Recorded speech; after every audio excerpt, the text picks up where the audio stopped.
Indian medical association ने फैसला लिया है कि अस्पतालों में आयुष्मान के तहत इलाज नहीं किया जाएगा। पानीपत में आयोजित बैठक के दौरान एसोसिएशन के राष्ट्रीय अध्यक्ष डॉक्टर दिलीप बंसाली समेत तमाम पदाधिकारी ने साफ शब्दों में कहा कि जब उनकी समस्याओं का समाधान नहीं किया जाता तब तक आयुष्मान के तहत इलाज बंद रखा जाएगा। मीडिया से बातचीत में उन्होंने कहा कि सरकार द्वारा जल्दबाजी में आयुष्मान स्कीम को लागू किया गया। हालांकि स्कीम अच्छी है, लेकिन सरकार द्वारा अस्पतालों का समय पर भुगतान नहीं किया जा रहा। उन्होंने कहा कि अस्पतालों द्वारा बनाए गए बिलों में भी कटौती की जा रही है। यदि अस्पतालों को पूरे पैसे नहीं मिलेंगे तो कैसे काम चलेगा। उन्होंने कहा कि सरकार के साथ पहले की वार्ता हो चुकी है और संभव है कि कल फिर से वार्ता हो, लेकिन यह स्पष्ट है कि जब तक उनका कोई स्थायी समाधान नहीं होगा तब तक वह आयुष्मान के तहत इलाज नहीं करेंगे। जनवरी में जब हमारा हरियाणा का करीब 500 करोड़ रुपया सरकार के बकाया था, तब हमने मुख्यमंत्री जी से, खुल्लर साहब से मीटिंग की थी। उस वक्त वो बकाया पूरा हो गया। हमने उनको कहा कि 2000 करोड़ रुपया, 2500 करोड़ रुपया इसका बजट रखिए, लेकिन बजट सरकार ने 700 करोड़ रुपया रखा। फिर उसी तरह की प्रॉब्लम 3 महीने बाद फिर आ गई। अब उन्होंने 6 महीने का जो बजट का पैसा है वो ऑलरेडी यूज कर लिया। अब आगे फिर 6 महीने क्या होगा।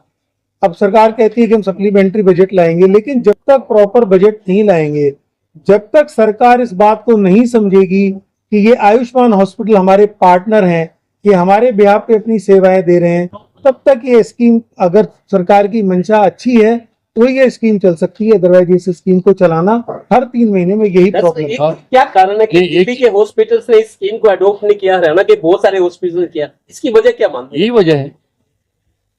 एक तो पैसे की नहीं है, दूसरी है कि जो ब्यूरोक्रेसी है उसके अंदर सताया जाता है, आपने ये नहीं किया है, इसमें ये नहीं है, ये कागज नहीं है, इसलिए रोका जा रहा है। देखिए, मैं आपको एक बात बताता हूँ, हमारे प्रेस मित्रों को समझना चाहिए। Number 1, Indian medical association is for universal health system, जिससे अगर हर सिटीजन को यहाँ पर कोई किसी प्रकार की हेल्थ सर्विसेज मिले, जो दूर से दूर लोग रहते हैं उनके लिए कोई स्कीम सरकार लाए जहां वहां तक पहुंच सके। इंडियन मेडिकल एसोसिएशन उसके साथ, इसमें कोई शक नहीं। सरकार ने जल्दबाजी में एक आयुष्मान भारत स्कीम लाई। स्कीम अच्छी है, मैं उसके टेक्निकल एस्पेक्ट में नहीं जाऊंगा, इसीलिए मेडिकल सेंटर्स ने इसको अडॉप्ट किया। इनिशियल जो हेजिटेशंस थी तो सरकार को मजबूर होकर उसको गवर्नमेंट हॉस्पिटल्स में या डिस्ट्रिक्ट हॉस्पिटल्स में उसको चलाना पड़ा। डिस्ट्रिक्ट हॉस्पिटल तो वैसे भी फ्री मेडिकल एड देते हैं, उन्होंने किया जस्ट कि ये पॉपुलराइज हो और वे कह सके कि इतने हॉस्पिटल्स उसमें एम्पैनल हो गए। मुझे पता लगा हरियाणा में 765 या 800 हॉस्पिटल्स ने इसको एम्पैनल किया। एम्पैनल तो इसीलिए किया होगा कि हम सर्विस ओरिएंटेड हैं, हमको सर्विस देनी चाहिए, हमें फायदा।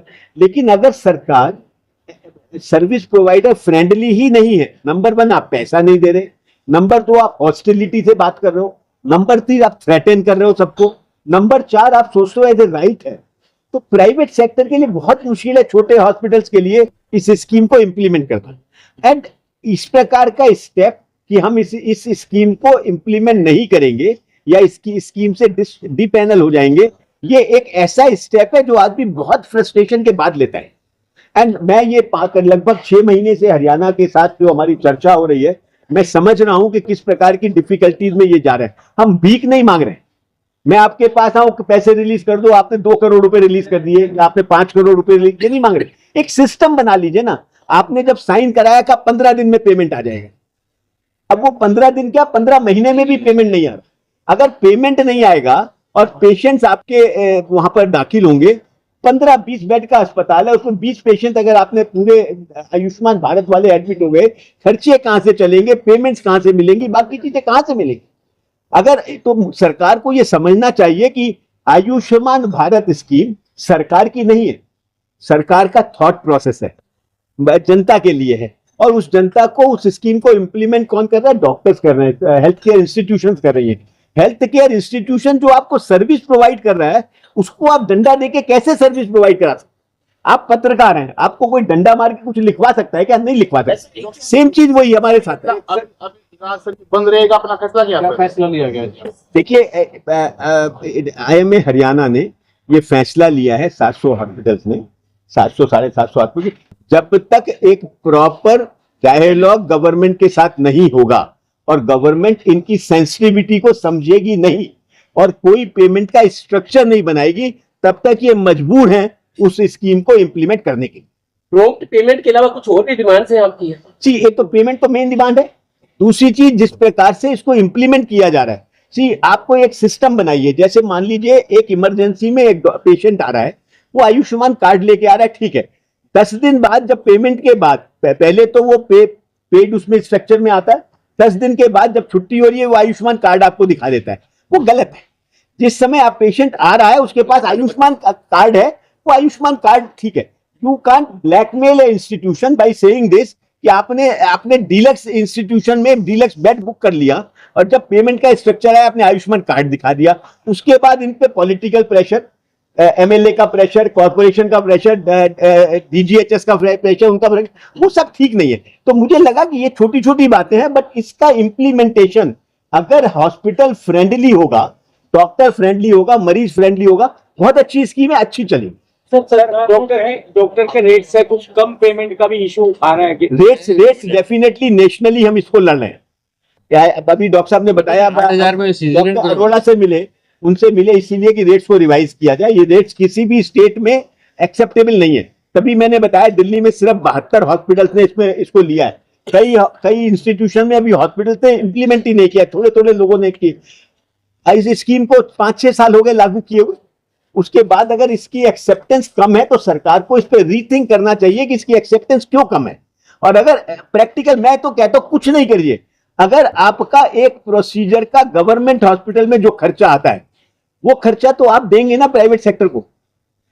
किसी भी आप डिस्ट्रिक्ट हॉस्पिटल में एक डिलीवरी का खर्चा नाप लीजिए, वो खर्चा आप हमें दे दीजिए, हमें मंजूर है। मैं आपको बताता हूं कि 9,000 रुपए में सिजेरियन सेक्शन, 5 दिन का स्टे हॉस्पिटल में, दवाइयां मिलाकर कहां से होगा? और फिर उस पे क्या होगा? उस पे होगा कि आप ये 9,000 rupees free hospital, government hospital में भी नहीं होता है जहाँ फ्री इलाज होना चाहिए। सवाल प्रैक्टिकल अप्रोच का है। मैं फिर रिपीट कर रहा हूं, अच्छी स्कीम है, जनता तक जानी चाहिए, लेकिन सरकार को इस पे बार बार चर्चा करनी चाहिए स्टेक होल्डर से। इस डिसीजन के बाद गवर्नमेंट की तरफ से कोई कॉल आई है बातचीत के लिए? ये बताएंगे हरियाणा के। अभी मेरे ख्याल में हम जब लोग बात कर रहे थे तब शायद एक मैसेज हमारे डॉक्टर अजय महाजन के पास आया है, कल चीफ सेक्रेटरी के साथ मीटिंग के लिए, कल सुबह 10:30 बजे। Tomorrow will be head probably सरकार का ये गलत नैरेटिव है जो बार बार सरकार आप लोगों को दे रही है कि स्कीम में कोई फर्क नहीं पड़ रहा, अभी भी लोग एडमिशन हो रहे हैं, हम बराबर पेमेंट दे रहे हैं। जो बार बार आपको एक फिगर दिखाया जा रहा है 3,000 करोड़ रुपए का, वो 3,000 करोड़ रुपए का फिगर 2018 से और आज तक का फिगर है। तो सरकार ने डिफरेंट हॉस्पिटल्स को पे किया है और इसमें से कुछ हिस्सा सरकार के गवर्नमेंट हॉस्पिटल्स को भी गया है। अब दूसरी बात जो आप कह रहे हैं कि भाई हमारा क्या स्टैंड है, सरकार ने पेमेंट किया है, सरकार ने पहले 245 करोड़ रुपए लेके आए, फिर 291 करोड़ रुपए, लेकिन उससे सिर्फ अब तक का तो काम चल जाएगा, आगे क्या? हमें 3 महीने, जैसे हम जनवरी में खड़े हुए, हमें फिर 3 महीने बाद खड़ा होना पड़ेगा। सर अभी भी आयुष्मान के तहत सारे इलाज बंद हैं। कल अगर हमारी मीटिंग होती है उसके बाद सरकार हमसे क्या बात करती है, आगे की जो भी दिशा निर्देश होंगे उसके बाद निर्धारित किए जाएंगे। कल तक कोई ऐसा नहीं है कि हम इसको सस्पेंशन ऑफ वर्क को वापस ले रहे हैं।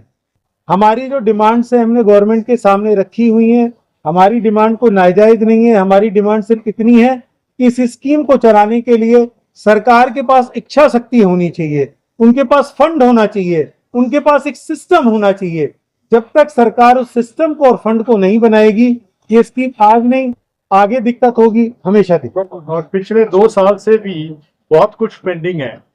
2024, 2023 क्या होता है, इन्होंने हमने बिल रेज दिया, कोई ना कोई सिग्नेचर मिसिंग या कोई पॉइंट निकाल के उसको एरेनियस कंप्लेन में चले जाते हैं, इनवेरिएबली वहीं पर ही वो पाइल अप होते रहते हैं। बड़ी मुश्किल से कह के थोड़े थोड़े निकलते हैं, कुछ परसेंटेज की हम पहले आगे वाले निकालते हैं, पीछे वाले, तो that is also large amount. Problem यही आ रही है, द हैरेसमेंट जो हो रही है, सिस्टम्स नहीं बन रहे हैं। Money is not the major issue है, पर द सिस्टम नहीं है। उठा के 6 महीने बाद कह देंगे आज दस्तखत नहीं हुए तो दिस इज सर रिजेक्ट। ये कल शायद हमारी सरकार के साथ वार्ता होगी। हमारे नेशनल प्रेसिडेंट ने, हमारे पास नेशनल प्रेसिडेंट ने हरियाणा के मूवमेंट को पूरा अपना समर्थन दिया है। उन्होंने हमें ये आश्वासन दिया है कि वो ऊपर अधिकारियों से, केंद्र सरकार से और NHA से, जो नेशनल हेल्थ अथॉरिटी है, उनसे बात करेंगे इस स्कीम के बारे में और क्या सुधार हो सकता है इसके लिए वो बात करेंगे। लेकिन जब तक हमारी कोई बातचीत हमारे मुद्दों पे, हमारी शर्तों पे, हमने जो डिमांड्स की उसको पूरा नहीं होती है, हमारा ये जो सस्पेंशन ऑफ वर्क है ये जारी है।